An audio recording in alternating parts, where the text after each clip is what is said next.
Imagine a new generation of weapons so smart and so sinister, they destroy their targets no matter where they try to hide. Right on target. This gun can see and shoot around corners. I got my shot. And it shoots more than just bullets. 40mm grenade launcher. And when it comes to big guns, be afraid of this cannon. It can drop shells from 25 miles away, and it fires at a rate 4 times faster than any other field cannon. You'll never see it coming. I'm Richard Makowitz, and I spent 10 years as a Navy SEAL. I'm tracking down the most destructive weapons on the planet, the sort that don't give the bad guys a chance. Winning a war is so much easier when you've left your enemy no place to hide.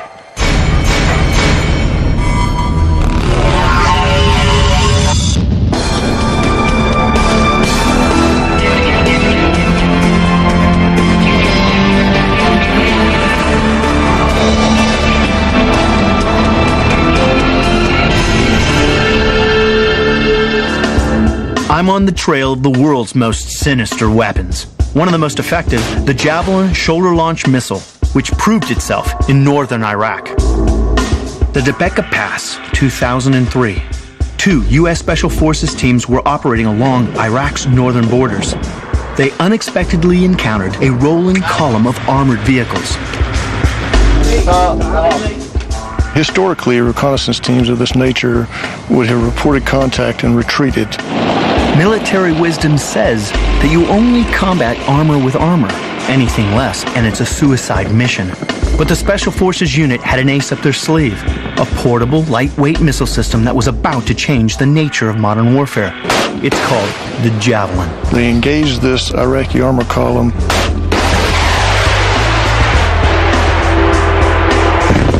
Fired 19 Javelin missiles and destroyed all of the Iraqi vehicles. The Javelin is the infantry's latest smart weapon. It's the first shoulder-mounted missile that guarantees a kill almost every time. So what makes it so smart, so lethal?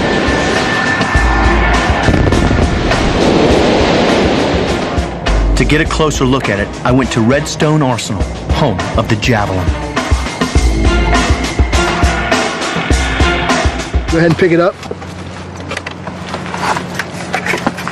All right, you rest it up here on the sandbags. Got it. It's out of your way.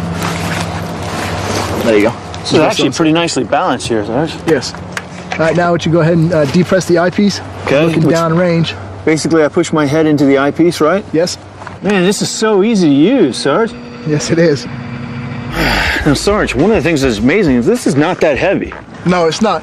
With the actual missile, that 50 pounds, with the shoulder pad where it is, it center balances it, so the gunner actually doesn't really feel the weight. I think these 2 grips definitely help as far as just being able to control the weapon. It's not awkward to hold at all. It gives you, whatever position you're in, it gives you a better and more stable firing platform. The Javelin's launcher uses a sophisticated viewfinder to find its target. The viewfinder can be used by day or by night using infrared imaging. Good. Now I'm on wide field of view, right? Okay. Now if you click that sight select button one more time and take it to narrow field of view. After recognizing the target, I can then place the track box around it. I can clearly see by the signature it's a tank. Yes. The crosshairs appear telling me I've got a lock and I'm ready to fire. It's amazing. But that's only the start. To find out more about it, I met up with Javelin's chief engineer, Dan Rice. He's perfected a new type of targeting system that uses fire-and-forget technology.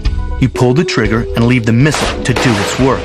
You don't even have to remain in position. This weapon is so smart, it can do it all by itself.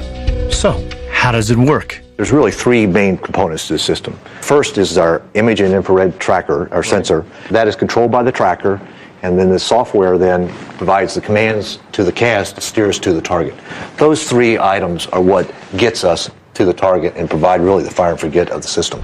The heat-seeking sensor at the front sends a signal to the tracker, which then controls the missile's guidance system. steering it to the target. Its smart computer guarantees that the Javelin never loses lock. And because Javelin doesn't rely on wire guiding systems or lasers to find its target, it has no known countermeasures. When the Javelin's fired, there's nowhere to hide. And then we get to the target, and then all the exciting stuff happens. The Javelin can destroy any armor on the battlefield. It's so smart that with the flick of a switch, it can attack a tank at its weakest spot right here on the top. Anyone hiding inside? They're finished. Most tanks have a layer of explosive armor to destroy incoming missiles. It's called reactive armor, but the Javelin even has an answer for that. 2 different explosives deal with the tank's defenses. First charge blows away the explosive armor. Reactive armor is actually explosive itself, isn't it? Yes, exactly. The reactive armor is on the tank, and what happens is there's lots of explosive there, and it tries to destroy your weapon. Before the main warhead breaks through for the kill. So what we want to do is get those flyer plates out of the way, clear the air, and then delay enough that we fire the main charge. It's clear, nothing but tank in front of it, and we put the warhead all the way through. In the blink of an eye, the inside of the tank reaches temperatures in excess of 8,000 degrees Fahrenheit. Nothing survives. But what if the target tries to hide down in a gully? Most shoulder-fire missiles only operate along a line of sight, firing directly at the target. That's when the Javelin comes into its own. Javelin can switch from direct fire mode to top attack mode. Now, top attack mode is flying up at a much higher angle, coming down at a steeper angle and attacking the top of the tank. The top of the tank on the turret is where the thinnest armor is located, and that's where a missile will actually penetrate through that thin armor. A lot of times with a top attack mode, what happens is it comes in at such an angle from the top that basically the enemy thinks that you've got aircraft that are dropping bombs.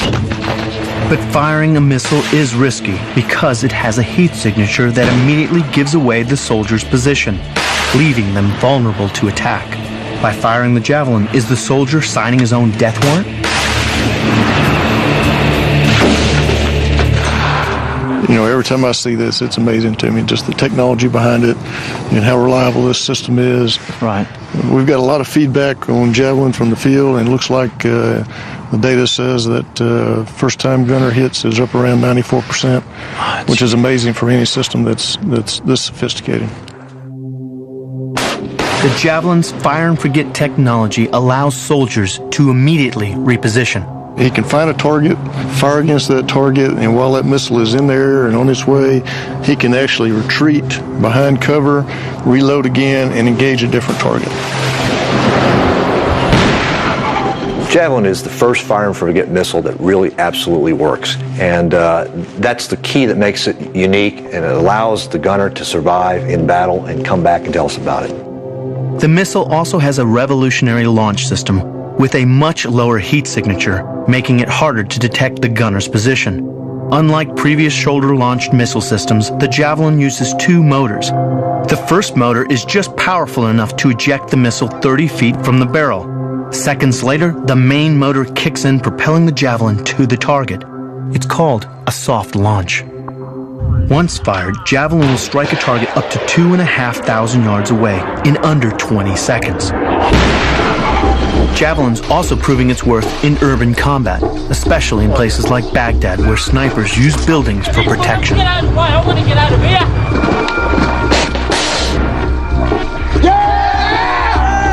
can take out buildings, small buildings I might add, but it takes out buildings and there's not a lot of collateral damage. We've had a couple of the guys come back and talk to us, and it really is heart-wrenching when they come back and say, it is because of you that my guys came back and survived. That's just a feeling you can't imagine. Javelin anti-tank missile has changed the rules of engagement. Using state-of-the-art fire-and-forget technology, it takes out its target first time, every time. Nothing else comes close. Well, that's what they say. But you know me, I have to see it for myself. We're setting up a live firing at Redstone Arsenal, home of the Javelin. All right, need to clear the pad of all unnecessary personnel. Our target is a Russian tank placed just 500 yards away. It's got 4-inch armor plate. Surely that's more than a match for the Javelin. Powerful heaters warm up the target to simulate heat from the tank's engines. Remember, the Javelin's infrared eye locks onto the target's heat signature. Today, the target is right here. At around $40,000 a missile, the military don't launch these things for fun. Each test firing is closely monitored on a bank of remote cameras at the Javelin's command center. But not for me. I need to be close to the action. Now they've begun the test, okay? We're pulling back. There's a huge rocket blast that comes out the back end, so we're gonna get to a place where we're safe to watch it. The assistant gunner actually sees what the gunner's aiming at. Now the two work in tandem so they can get the best possible signature lock. Once the assistant gunner has a good lock, he'll give the gunner a signal to fire.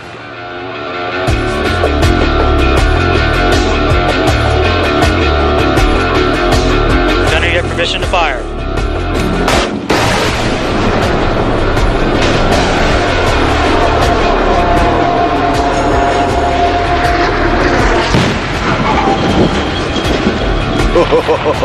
Right on target. Knocked the heck out of that thing. You see that? That was really cool. It went up, and it looks like it's just about to fall. And then that motor kicks in, wham, you shoot straight up. And once it hits that target, you don't want to be anywhere close to that.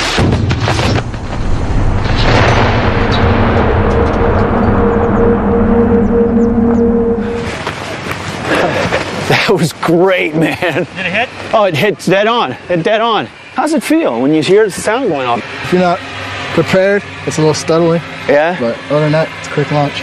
But it doesn't have a big impact on your shoulder, does it? No. No. There was no impact on my shoulder. It just pushed forward a little bit, brought it back up and acquired target. How easy is it to keep that target, to bracket that target in, to lock that target signature in? Very simple. Yeah? It was, once I acquired my target, fixed my track gates, and re-squeezed the secret trigger, it was there and stayed there.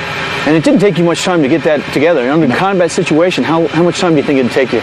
Average gunner, 30 seconds. That's incredible. That's incredible. Now, Fleet, you've knocked down hundreds of these. Now we can get a closer look at the damage. To 1,000. Even without an explosive warhead, I can see it's twisted the tank's armor out of shape. This is exactly where I was standing before when I drew the X right up here. Basically, the copper comes in here, shreds the metal, goes all the way straight through, right into the tank. And right now I can smell it. What is this I'm smelling, brother? It's the warhead. It's the warhead itself. Possibly some of the rubber inside from the tank. It smells like explosives. That's what it smells like. What goes on inside once it hits? There's a lot of overpressure. If you notice the hatch was closed Right. at the beginning of the shot. Both were, right? Against the Javelin, neither armor nor buildings offer any protection.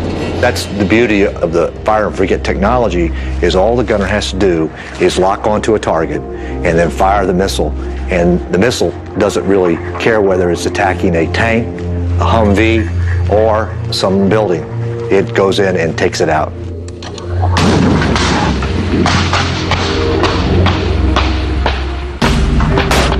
Smart weapons like the Javelin give the gunner a lot of protection. But little has changed to protect the soldiers when it comes down to a good old-fashioned gun battle. Few armies have more experience in urban guerrilla warfare than the Israeli Defense Force. For decades, the fighting has been fought face-to-face and at close range. In situations like this, line of sight is essential. If you can't see the target, you can't hit it. And that's the age-old problem. Here's the scenario. There's a bad guy over there someplace. I don't know for sure, but I'm relatively safe right now because of cover from small arms fire. I have to get around this corner at some point, and to do that, I'm going to have to commit. Now, the second I stick my head out, I'm exposed. I'm a target. There was basically only two ways to deal with this. I either fully commit and go for it and take the chance of being shot, or I come back and I cut the corner, see if I can see him, and then, again, still, I have to expose myself at some level to take the shot. Now, how do you solve this problem? I've heard of a guy who claims to have the answer, but I have to go halfway around the world to find it. Tel Aviv has suffered from terrorist attacks for years. It's also the home of an Israeli police commander who's been in the front line in the fight against terror.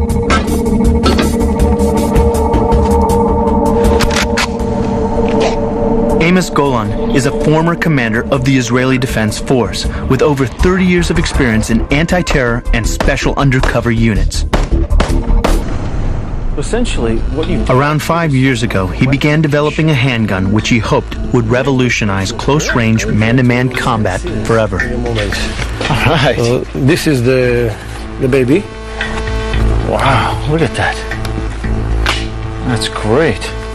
Check that out. It's called corner shot because that's exactly what it does. The idea is how to be able to shoot around the corner, that you are protected, totally protected, including your hand, and to observe and see the enemy and the ability to shoot to the enemy. And you save the life of your soldier because you don't have to put them in a situation that they have to put their head first.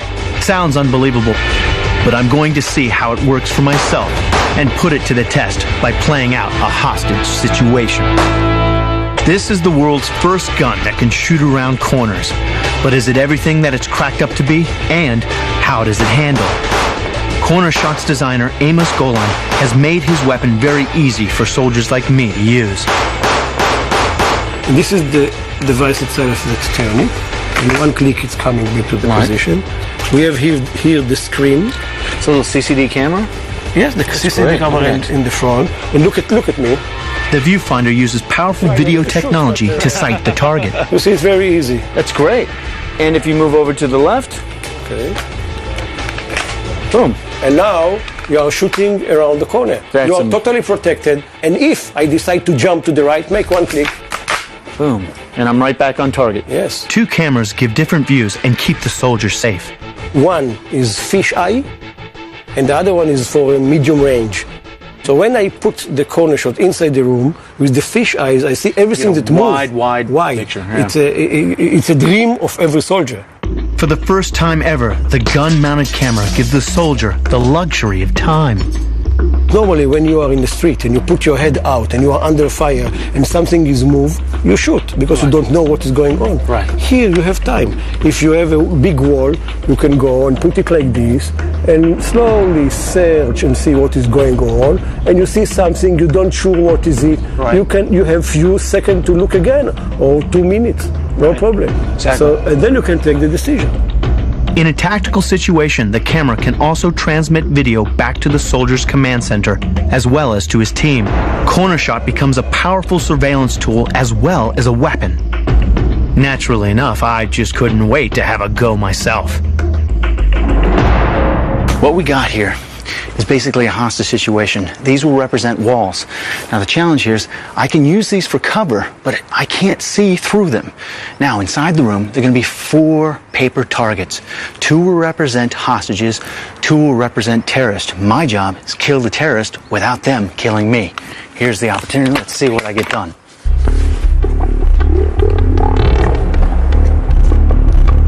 I've got the chance to see through the camera exactly what's going on. And as I do this, I can already see that there's a guy right now with the video camera, and there's another guy with what looks like an Uzi. So now I've got him in position. I can actually pull off this shot.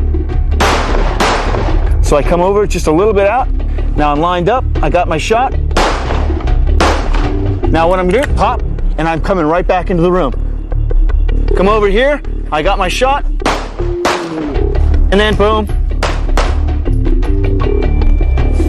And boom, ready to go. Pretty effective.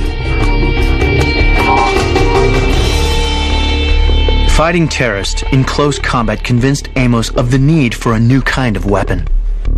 Amos, what was the central reason behind designing Corner Shot? I think it's experience. Uh-huh. I have a lot of experience of operation. Right. I started to be in the army before 73, Right. before Yom Kippur War. I was a young soldier in the Paratroopers Brigade.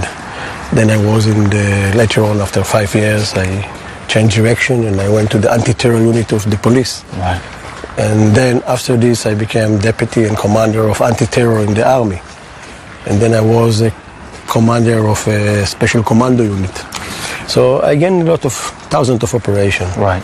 And we have a lot of success, Right. and we have failures. Right. We lost our friends, and I was thinking what I have to do. And No, I explained to you, I had an incident in Lebanon. Right. We start to move inside the Beirut. Right. And you are a commander. Right. You are in the front of the... Absolutely. Of the road You're of the point man. Exactly. You're afraid. You are shaking. Of course. And you have to look around the corner to see what happened. Where is the next sniper? You have no idea. No idea. You have to commit at some point. But you are the commander. You have to be the one to put the head and to see what happened.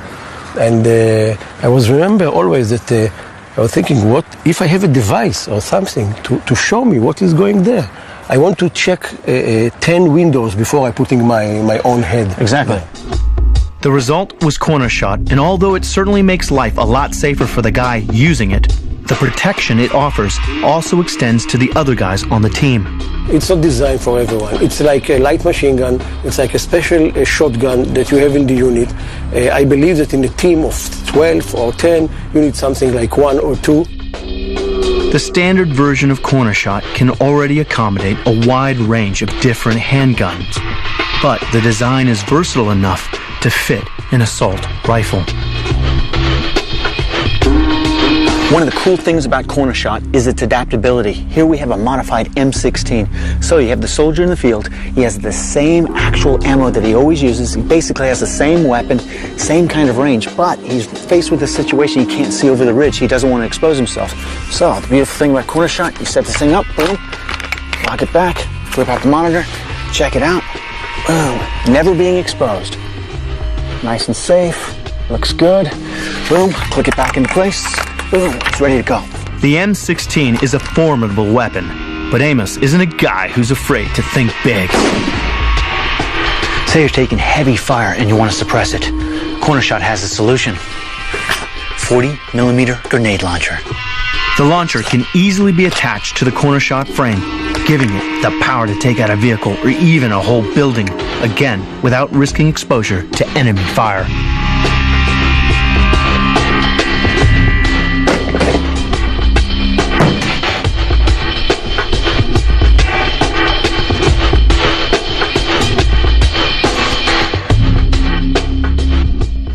I'm impressed. At first, I wasn't sure, you know. It's not the answer for everything, but it definitely has its place. And if you're smart about the way you use this, it'll be very, very effective. It's already effective in the battlefield. Exactly. Corner shot's unique technology allows the soldier to be both stealthy and lethal.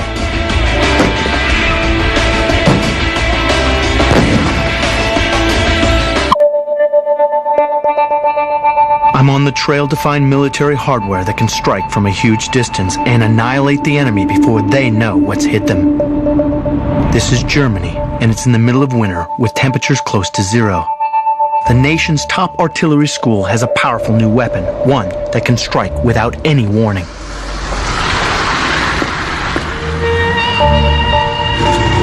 Guten Tag. Of course, there's more to weapons than just hardware.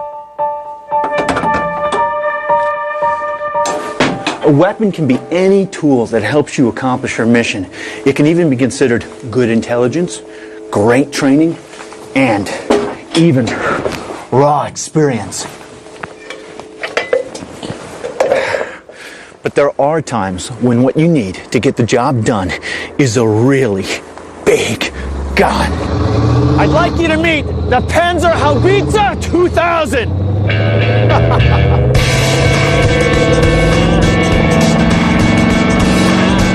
Weighing in at a massive 55 tons, the Panzerhaubitze 2000 destroys the enemy before they know what's hit him. That's the most advanced cannon artillery system in the world today.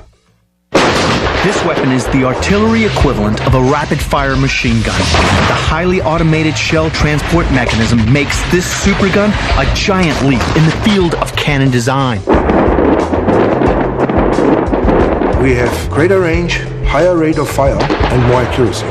This 25-foot long barrel delivers bursts of heavy-duty shells at a rate of more than 10 per minute in any direction up to a distance over 25 miles. It may not be everyone's idea of a luxury vehicle, but off-road, even in freezing rain and snow, it's the only way to travel. Why let a little thing like bad weather and rough terrain ruin your drive in the countryside? Despite its inch-thick steel armor, this thing can really move. A giant 18.5-liter, 1,000 horsepower diesel engine drives this massive hulk to a top speed in excess of 40 miles an hour. And with this weapon, speed is what it's all about, thanks to a fully automated loading system. In this training module, you can see the internal workings more easily. With this system, a two-man crew can load the full complement of 60 heavy artillery shells in less than 12 minutes.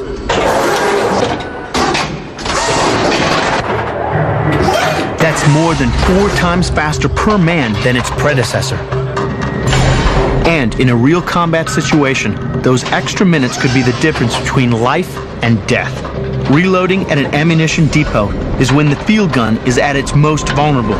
You're out in the open with an easily detectable hot engine, surrounded by vast amounts of high explosive. The sooner you can load up and leave, the safer you'll be. But an automatic loading mechanism doesn't mean the crew can sit back and relax. In fact, they have to be even more skilled to keep up with the new 2000. To exploit the technical system, you know, the advantages of the weapon system, you need to be very well trained. Absolutely. It has its challenges.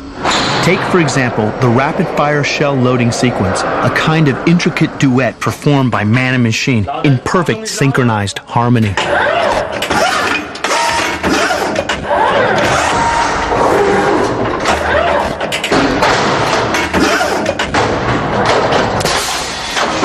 Do it over and over and over again to make him aware what he's doing. But this task is as dangerous as it is elegant. The slightest slip could result in losing a limb. It looks like when you're actually cycling through the automatic mode, the guy who's loading the charges has to be very heads up. He has to be the one who's aware of the situation of the whole crew. Because he has to wait for the shell to be rammed by the system, and then has to put in the charge.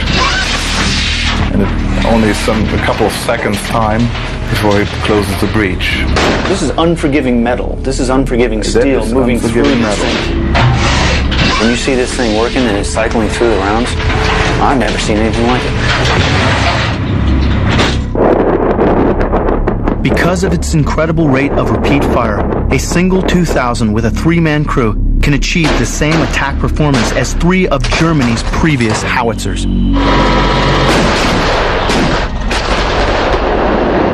The high fire rate of this howitzer makes it possible to fight enemies on distance up to 40 kilometers in a very short sequence.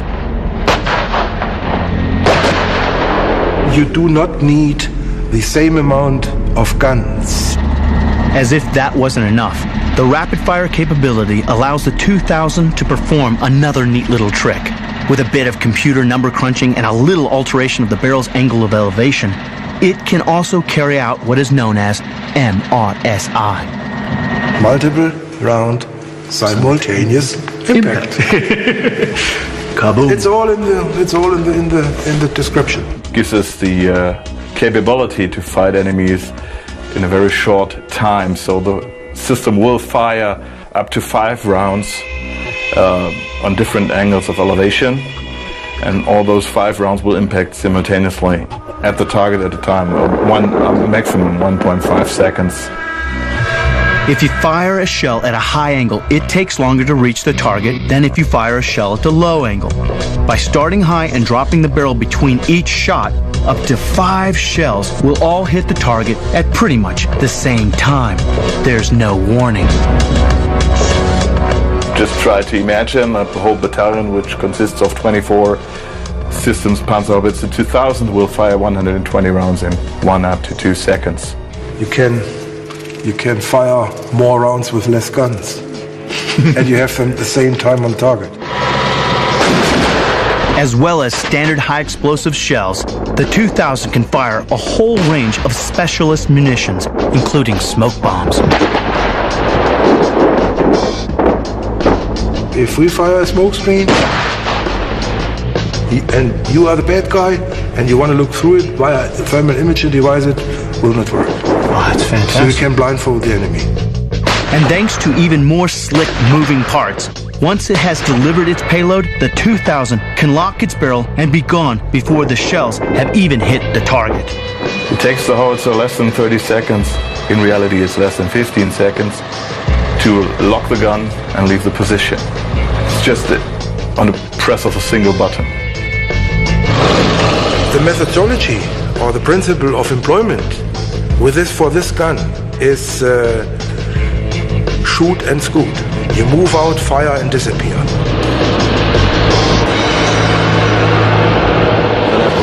And here we come. Now, I did say that this might not be the most luxurious form of transport in the world, but I guess it wouldn't be fair to pass judgment without taking the 2000 for a little test drive myself.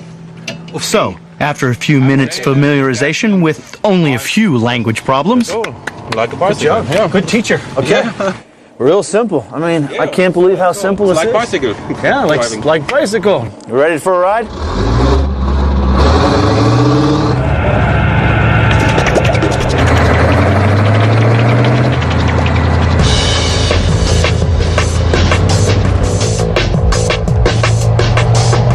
And we are proud of it.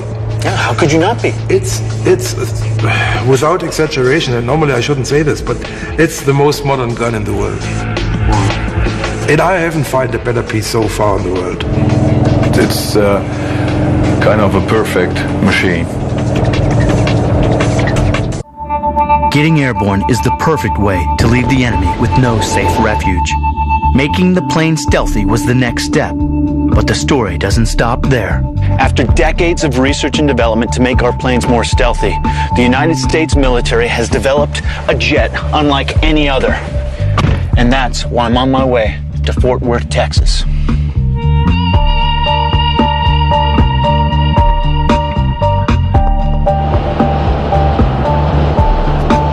Over the past decade, stealth technology has allowed our planes to take the fight directly to the enemy, wreaking havoc deep behind enemy lines, while staying safe under the radar.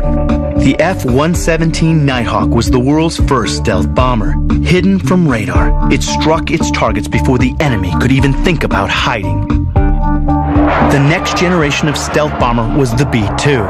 That destroyed key targets in Afghanistan and Iraq before conventional aircraft took over the fight. The idea was, if you can't be seen, you can't be hit. Well, not quite. With limited mobility and lack of speed, stealth aircraft of today have no air-to-air combat capability. If it ever comes down to a dogfight, it's game over. In fact, under any serious attack, they are unable to retaliate, as the world saw when a U.S. stealth bomber was shot down during the Serbian conflict. But a huge team of aeronautical geniuses have now created a jet fighter that's so cutting edge, the first fully functional plane has only just rolled off the production line. This is the Joint Strike Fighter, the most feared stealth aircraft ever developed. It's a supersonic plane that travels nearly twice the speed of sound, and it loads up like a bomb truck with the world's deadliest air-to-ground weapons. It's designed to deliver pain to the enemy. We've done the best job that we can to give the most lethal weapon system to the warfighter. We can put a tennis court size hole in the ground, or we can cover basically a football field with submunitions. The amount of weapons and fusion of sensors and those things that are going to be able to go on the airplane is going to be a tremendous asset to the pilot to be able to go out and attack very high value targets, very complicated targets that we can't do today.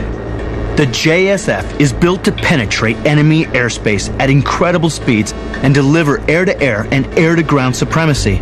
Its unique shape and special coatings have dramatically reduced its radar signature. It packs a weapons payload greater than any other fighter jet. And with state-of-the-art surveillance, you have a hell of a first strike weapon, able to take out targets before they even know you're there. We can now go into a higher threat environment. We can now go into a stronger set of defenses and execute the mission and bring the pilot home. The JSF has taken a team of designers and engineers from over 9 nations working on the biggest military deal in history, worth an estimated $200 billion.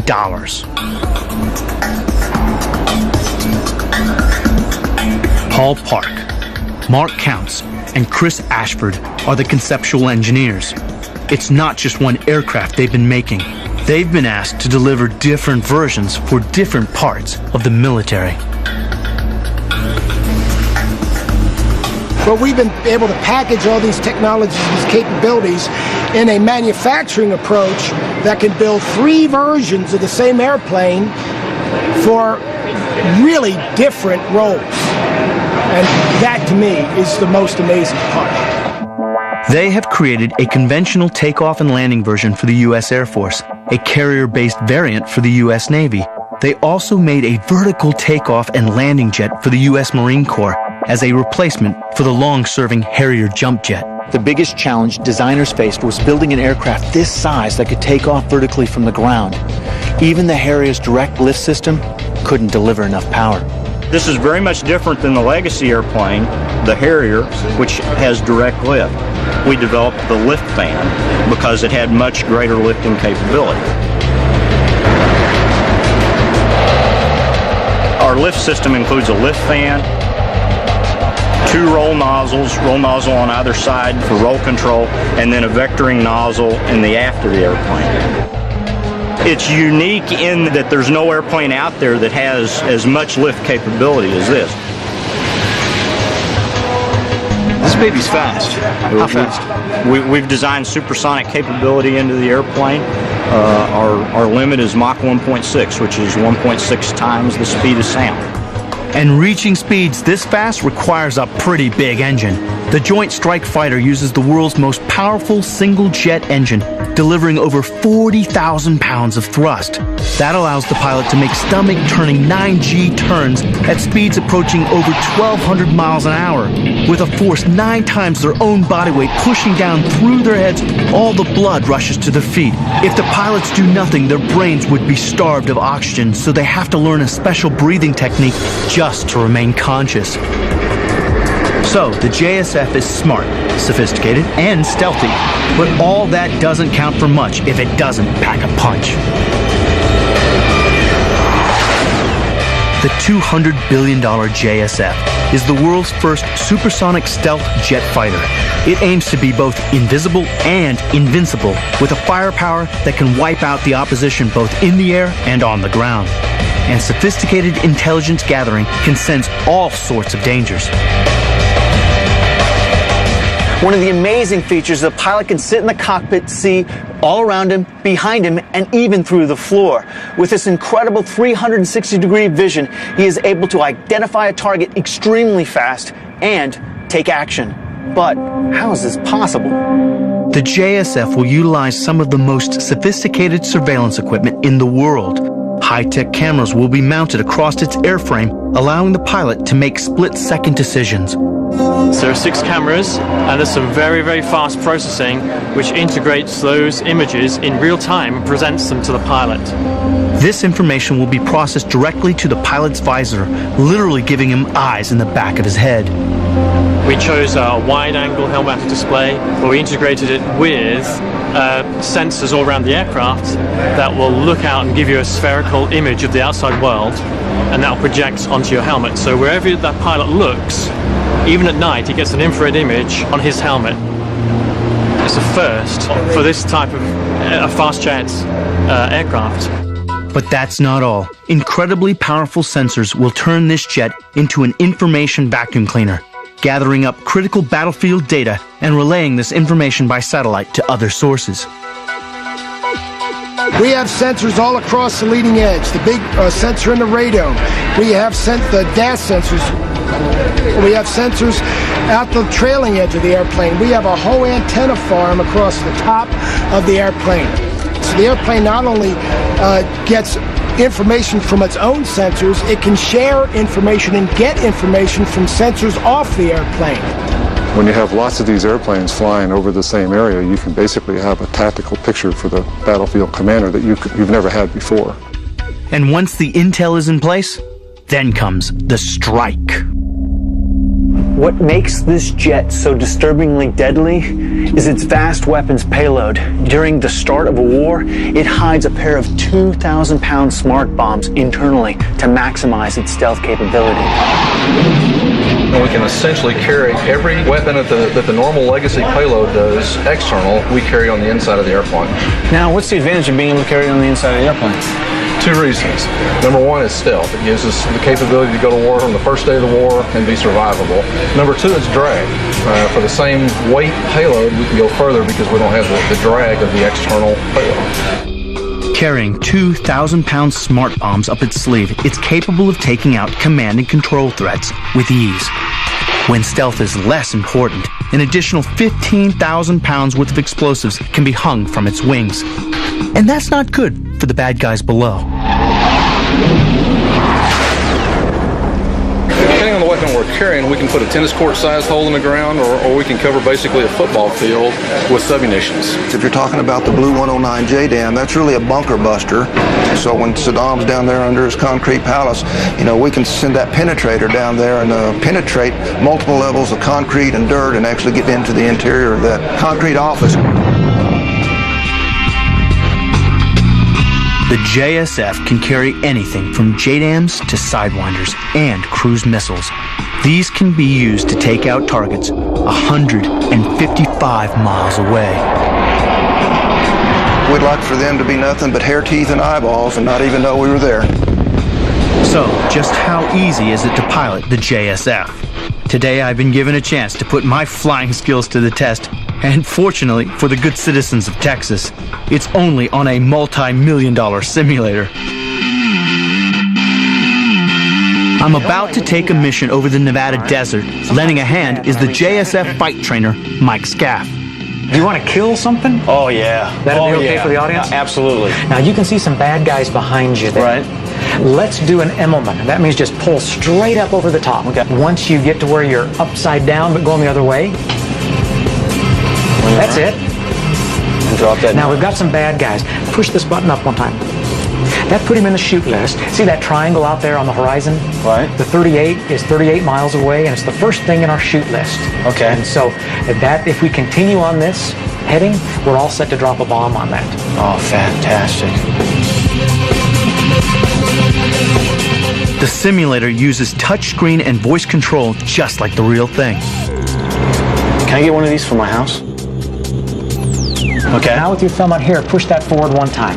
That's selected weapons. There's the weapons on the airplane. And so a picture, kind of an X-ray view from the back and the top. When you heard that threat, the airplane is monitoring things around you and it's saying, hey, I detected a threat. Now roll left. And let's shoot. With this red button here. Pow! We got him.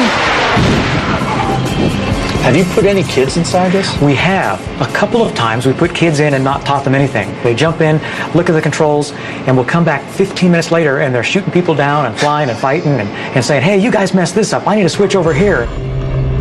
Sometimes we forget we're building this airplane for our kids and grandkids.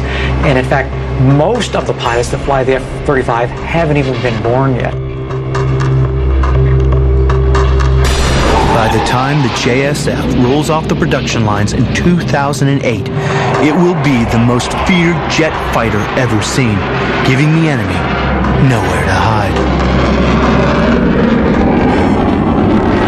The best weapon is the one that nobody wants to ever fight. And if that's what we do, then we've succeeded tremendously. This is unprecedented in the amount of stuff that you're trying to get into an airframe in aviation history. It's going to truly change the game. We like to refer to these as game-changing airplanes, and it's going to change the game on how we've done tactical combat aircraft support for the troops on the ground.